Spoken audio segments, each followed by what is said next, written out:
1750 करोड़ का मालिक है, उसकी बीवी, उन्हें 1600 करोड़ की बीवी मालिक है। इतने पैसों में 17 करोड़ रुपए की जो चेक 60 पर 4 मस्जिदों को दिए, ये मस्जिद और मदरसा है और डोनेशन के ऊपर ही चलते हैं। तो किसी भी कीमत में ये लोग पैसा वापस नहीं दे सकते हैं। 60 पर 4 मस्जिद वाले दिए तो इन क्रिमिनल बन के ठहरेंगे, क्योंकि बच्चों का हकूक है। मसाजिद बनने का, मदरसे, एजुकेशनल इंस्टीट्यूशन बढ़ाने का पैसा है, वो चीज़ कानून में अलाउड है। इलेक्शन को इसको कोई ताल्लुकात नहीं है। इसमें हराम और हलाल, ऑलरेडी जब हराम बोल रहा है, क्या हराम काम किया, किसका खून पी रहा है, उन्हें किसके दारू किसको डाल रहा है, किसको खून किया, वो उसके हद तक है। या ऐसा वैसा दिया गया नहीं है, 1700 करोड़ रुपए में से दिया है। इलेक्शन को इसको संबंध नहीं है। हराम हलाल उन्हें उसके पैदाइशी उसके खून में है। बेंगलुरु के चिकपेट असेंबली हलके में इलेक्शन के मौके पर केजीएफ बाबू ने मस्जिदों को जो चेक दिए थे, उन चेकों को वो वापस मांग रहे हैं और कह रहे हैं कि वो चेक जो है उन्हें फौरी तौर पर वापस दिए जाएं। तो इस फैसले को आप कैसे देखते हैं? अभी चेक इनकैश हो गया क्या चेक नहीं, ये सवाल है। अभी चेक दे दिए, क्योंकि कई अखबारों से, कई पब्लिक मीटिंग से ऐलान किए 60 पर 4 मसाजिद मदरसों को चेक दिए। इसमें मेन पॉइंट क्या, क्रक्स क्या है ये मैटर में, जो ये चिक्कड़ बाबू 1750 करोड़ का मालिक, ये चिक्कड़ बाबू, और इतना तो पैसा डिक्लेयर हुआ है। अब ये जो पैसा दिए हैं 17 करोड़ रुपये, यानी 1% का भी पैसा नहीं है। तो ये पैसा ये मदरसे और मसाजिद को डोनेशन के तरीके पे दिए। इसमें इलेक्शन का सवाल नहीं है। इलेक्शन का सवाल कैसे आ जाएगा? क्या मदरसे में वोट होता है क्या? छोटे मदरसे के बच्चे वोट करते हैं क्या? स्कूल के बच्चे वोट करते हैं क्या? अपने पैसों से डोनेशन में पैसा दिया। डोनेशन का पैसा वैलिड पैसा है, किसी का हक नहीं है। जो आप मस्जिद अतीक टैंक गार्डन में लिए और मस्जिद हुस्ना लिए, ये उनके किसी का बाप का माल नहीं है, इदारा है। ये लोग जब चीज़ चेक लिए तो ये लोग चेक उसको इनकैश करना है, इदारे को दिए, वो इदारा चलाने के लिए दिए और बच्चों को इल्म देने के लिए दिए। कोई सेक्रेटरी, कोई प्रेसिडेंट, कोई कमेटी का कोई हक़ नहीं है इसमें। ये लोग देना है, नहीं तो क्रिमिनल बनते हैं। ये लोग अपनी चेक इनकैश करना है, नहीं तो इसको अब इनको खुद इक्वल जिम्मेदार बन जाएंगे, क्योंकि बच्चों का पैसा हदिया जो हाफिज कुरान पढ़ाएंगे, इमाम को तनख्वाह देंगे, मौजन साहब को देंगे, ये तमाम चीज़ डोनेशन से आता है, कमाई नहीं है ना। तो इसमें कोई चीज़ इलेक्शन का नहीं है। बेंगलुरु के अंदर एक ही आदमी, हिंदुस्तान में भी मुसलमान इतना बड़ी दौलत का है तो ये चिक्कड़ बाबू 1750 करोड़ का मालिक है, उसकी बीवी, उन्हें 1600 करोड़ की बीवी मालिक है। इतने पैसों में 17 करोड़ रुपए की जो चेक 60 पर 4 मस्जिदों को दिए, ये मस्जिद और मदरसा है और डोनेशन के ऊपर ही चलते हैं। तो किसी भी कीमत में ये लोग पैसा वापस नहीं दे सकते हैं। 60 पर 4 मस्जिद वाले दिए तो इन क्रिमिनल बन के ठहरेंगे, क्योंकि बच्चों का हकूक है। मसाजिद बनने का, मदरसे, एजुकेशनल इंस्टीट्यूशन बढ़ाने का पैसा है, वो चीज़ कानून में अलाउड है। इलेक्शन को इसको कोई ताल्लुकात नहीं है। इसमें हराम और हलाल, ऑलरेडी जब हराम बोल रहा है, क्या हराम काम किया, किसका खून पी रहा है, उन्हें किसके दारू किसको डाल रहा है, किसको खून किया, वो उसके हद तक है। हराम हलाल ठीक है, मसाजिदों मदरसा हलाल में है। इन्हें तो तू हराम कर लिया, हराम का तू डिक्लेयर कर लिया, मेरा हराम का पैसा। कैसे हराम का पैसा है, क्या है वो? तू हराम खबर में भी, दुनिया में भी तेरे ऊपर लानत गुजरेगी, चिक्कड़ बाबू के ऊपर। और ये जो पैसे हैं 60 पर 4 मस्जिद वालों का, अपने बच्चों के हाफिज कुरान के मसाजिद की जगह लेने के, उसमें बनने के, डेवलपमेंट के, बोरवेल का पैसा है।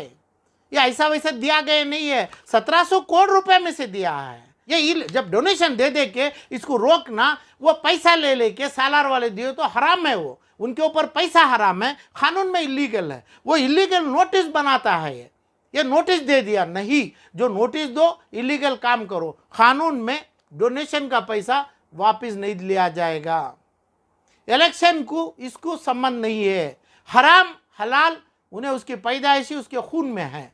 लेकिन केजे बाबू कह रहे हैं कि इलेक्शन के मौके पर दिया गया पैसा है, अब वो वापस कर दें।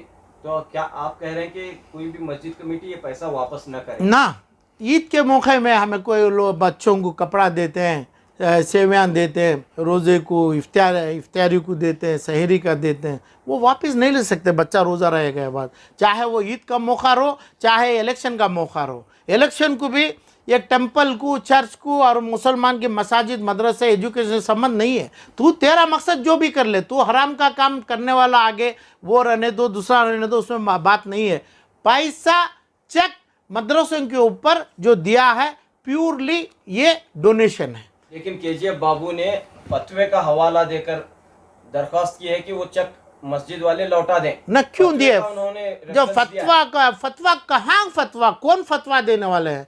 क्या फतवे का मतलब क्या है? क्या है फतवा? डेफिनेशन दिए उन्होंने, कौन दिया? ये ज़ैनुल आबिदीन मौलाना दिए, एक इमाम दिए। उनको क्या हकूक़ है फतवा देने के लिए? क्या बात भी है? इनका बयान था वो। ऐसे कई हजार मौलाना है, किसके पास लिया? इनको कोई हक नहीं है, इनको कोई रोक नहीं। मौलाना ज़ैनुल आबिदीन का नाम नहीं है, जो वहाँ पे दारुल इफ्ता है मदरसे शाह वलीउल्लाह का, वहाँ से फतवा जो भी हो उसका हवाला देकर उसने जो है मुसलमान कर्नाटक के इस फतवे के बुनियाद कर्नाटक के मुसलमानों के लिए कोई फतवा लागू नहीं होता है। फतवा नहीं है इधर पे, फतवा देने वाले भी नहीं है, ऐसे फतवे देना भी नहीं है। इलेक्शन को ताल्लुकात करके फतवा जो आता है वो भी गलत है। ये ऐसा हराम का काम मुसलमान नहीं करेंगे। मसाजिद, मंदिर, चर्च पूरा चंदे में, डोनेशन में चलता है। क्यों लिया? तो डोनेशन में लिया। डोनेशन का मतलब भीख नहीं है, हकूक़ होता है। हकूक़ का मतलब खर्चदारी होती है, जिसकी खर्चदारी है उन्हें वापस देता है। ये मसाजिद को देना है, हमारा खर्च होता है, हमें खर्च वापस दिए हैं। उन्हें पूछने की अर्जी पिटीशन नहीं दिए, उनके पास कोई पिटीशन नहीं है, ना उनके पास वोटर्स हैं, कोई उनका नहीं है, ना कुछ भी नहीं है उनके पास, ना 2 वोट्स हैं। अपना इमाम और अपना फलाम भी उनके लिए वोट नहीं बिहार में जाके डालेगा वो, तो कैसे हो जाएगा? जिसका हकूक़ है दिया है, जो लिए हैं उनके ऊपर कोई बात नहीं है। इलेक्शन कोड नहीं है, इलेक्शन को संबंध नहीं है। ये काम पैसा जमात को जाएगा, औकाफी पैसा है। तो अब मेरे को चाहिए खुदूस साहब मकान है ना, खबरस्तान, टानी रोड का खबरस्तान, मेरे को ज़मीन चाहिए। इसमें अच्छा भी दफन हो रहा है, ख़राब भी दफन हो रहा है, ऐसी आवाज़ में उठाऊंगा। तो मैं मेरे को ख़राब दफन होना नहीं मांगता हूँ, मेरे को मेरी ज़मीन चाहिए। होगा क्या? देंगे क्या? तो जितनी है तकरीबन 5 लाख करोड़ की ज़मीनात हैं, कब्रिस्तानों जो हैं, दो ना मेरे को वापस है। कैसे ले सकते हैं? तो वो डेफिनेशन अल्लाह के पास है। ये अभी करेंगे, लेने वाले का काम सिर्फ लेने का है। बच्चों को, यतीमों को, नमाजियों को सहूलत करने का है। जो दे दिया उसका हकूक़ हो गया। जो पैसा चेक वापस होगी, सालार पेपर और ये चिक्कड़ बाबू दोनों के ऊपर क्रिमिनल केस पड़ेगी। क्रिमिनल केस सालार पेपर के ऊपर और ये बाबू के ऊपर, जो केजीएफ बाबू, जो चिक्कड़ बाबू जो भी है, उसके ऊपर क्रिमिनल केस पड़ेगी। अच्छा, वापस उन्हें दे देंगे तो उनके ऊपर भी केस पड़ेगी। ये क्योंकि ये समाज है, समाज में बेवकूफ़ी करना, समाज में तुम्हें जहर मिलाना, बच्चों के दूधों में जहर का बोतल देना, ये समाज में कर नहीं पाते हैं। ऐसा प्रमोशन, ऐसा एडवर्टाइजमेंट नहीं कर पाते हैं, चाहे वो 65 मसाजिद वालों हो, यानी ये सालार पेपर हो, ये बाबू हो। तो इसलिए ये तीनों की भी जिम्मेदारी है ये पैसा उनके पास पहुँचे। पहुँचने की जो भी है, इसका settlement honourable high court of Karnataka criminal case के बाद कॉम्प्रोमाइज और सेटलमेंट में जेल को कौन जाना है, कौन नहीं जाना है, honourable high court of Karnataka इजाज़त देगी।